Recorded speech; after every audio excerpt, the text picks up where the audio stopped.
എന്റെ ശ്വാസമാണ് ചിന്നുവെങ്കിൽ എന്റെ പ്രാണന അമ്മ.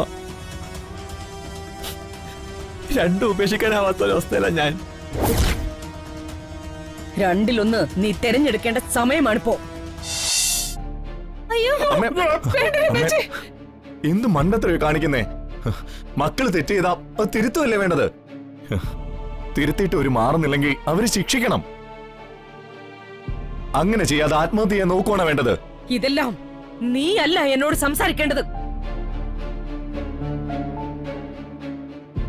എന്നോട് സംസാരിക്കേണ്ടത് മഹിയ.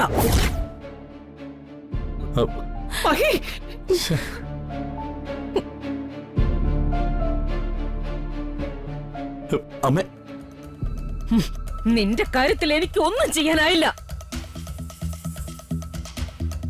നീ ചെയ്ത തെറ്റുകൾ തിരുത്താനുള്ള അവസരം ബുദ്ധിപൂർവ്വം നീ ഒഴിവാക്കി.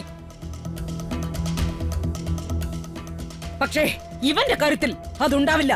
അമ്മ വേണ്ട, ഞാൻ പറയുന്നത് കേൾക്ക്. ഞാൻ ജീവിച്ചിരുന്നാൽ അവളെ, ആ വേലക്കാരി പെണ്ണിനെ നീ കെട്ടില്ല. ഞാൻ കണ്ടുപിടിച്ച പെണ്ണിനെ നീ വിവാഹം കഴിച്ചില്ലെങ്കിൽ ഇനി ഈ വീട്ടിൽ എനിക്ക് ജീവിക്കണ്ട. അമ്മേ,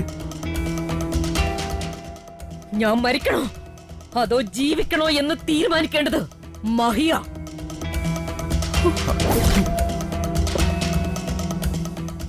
അമ്മ മരിച്ചു പോണെന്ന് ഏതെങ്കിലും മകൻ ആഗ്രഹിക്കുമോ അമ്മേ?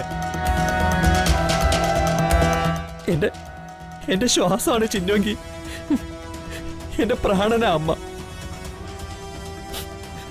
രണ്ടും ഉപേക്ഷിക്കാനാവാത്തൊരവസ്ഥയില ഞാൻ. രണ്ടിലൊന്ന് നീ തെരഞ്ഞെടുക്കേണ്ട സമയമാണിപ്പോ. ചിന്നു എന്റെ ജോലിക്കാരിയാ. അവളെ ഈ വീട്ടിലെ മരുമകളായി സ്വീകരിക്കാനോ ഇവിടെ എനിക്കൊപ്പം നിർത്താനോ എനിക്ക് ഒരിക്കലും കഴിയില്ല. അങ്ങനെ ഒരവസ്ഥ വന്നാ പിന്നെ ഈ വീട്ടിൽ ഞാൻ ജീവിക്കയില്ല. അമ്മേ, അമ്മയെ പിരിഞ്ഞു ജീവിക്കാൻ എനിക്കും പറ്റില്ല. അതുപോലെ തന്നെ എനിക്കെന്റെ ചിന്നു. അമ്മേ, അവളെനിക്ക് വേണം അമ്മേ.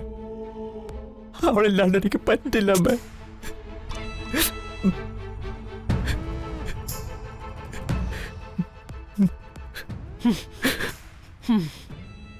എങ്കിൽ ഞാൻ ഒഴിഞ്ഞു തന്നേക്കാം. എന്റെ താല്പര്യങ്ങളും ഇഷ്ടാനിഷ്ടങ്ങളും അംഗീകരിക്കാത്ത ഒരു മകനോടൊപ്പം എനിക്ക് ഇനി ജീവിക്കണ്ട. അമ്മ പ്ലീസ്.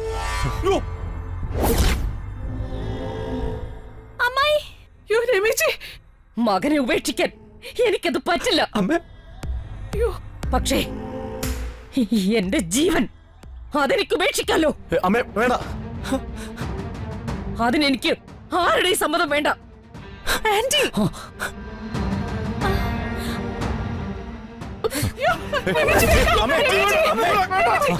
അമ്മ വേണ്ട. അമ്മ ഞാൻ പറയുന്നത് കേൾക്ക്.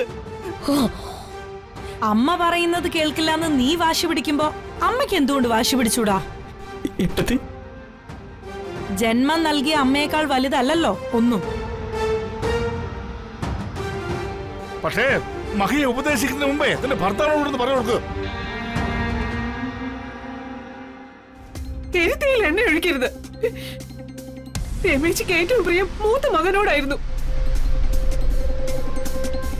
അവന്റെ ജീവിതം നശിപ്പിച്ചിട്ട് നീ കൂടുതലൊന്നും പറയണ്ട. എന്നിട്ട് ഉപദേശിക്കാൻ വന്നിരിക്കുന്നു. കുഞ്ഞോളെ, നിന്റെ ഭർത്താവായിട്ടാ പറയുന്നേ. അബദ്ധമൊന്നും കാണിക്കല്ലേ. എല്ലാത്തിനും നമുക്ക് പരിഹാരം ഉണ്ടാക്കാം. ഭദ്രേട്ടനറിയാലോ, ഈ രമയൊന്ന് തീരുമാനിച്ച അതിന്ന് പുറകോട്ടില്ല. അമ്മേ,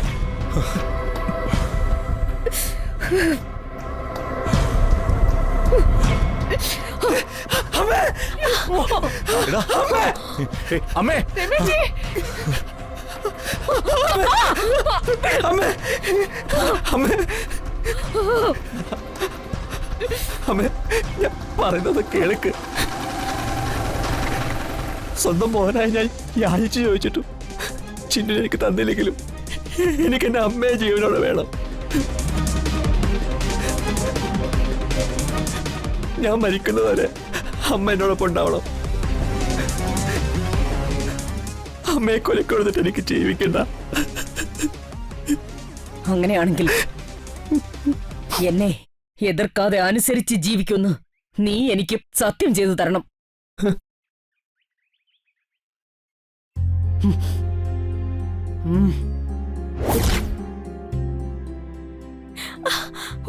ഈശ്വര,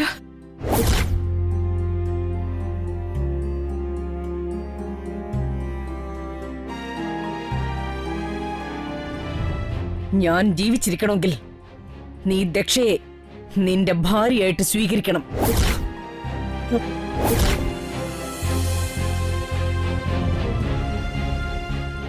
അതും മാത്രമല്ല, നീ ഇനി ചിന്നുവിനെ കാണരുത്, അവളോട് സംസാരിക്കുകയും ചെയ്യരുത്. എന്റെ കണ്ണു വെട്ടിച്ച് അവളുമായി യാതൊരു ബന്ധവും പുലർത്തരുത്.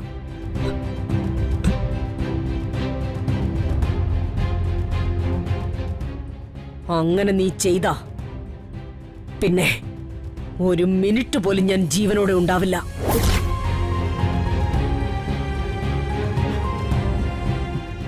ഞാൻ പറഞ്ഞാൽ അത് പറഞ്ഞതാ. പിന്നെ ഞാൻ വാക്ക് മാറില്ല.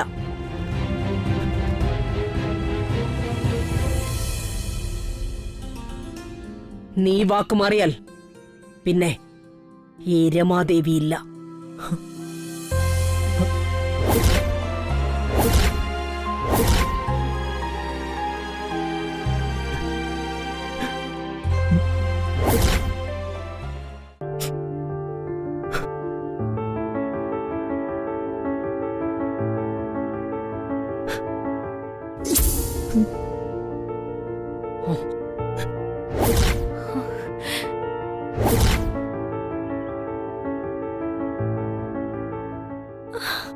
അയ്യോ,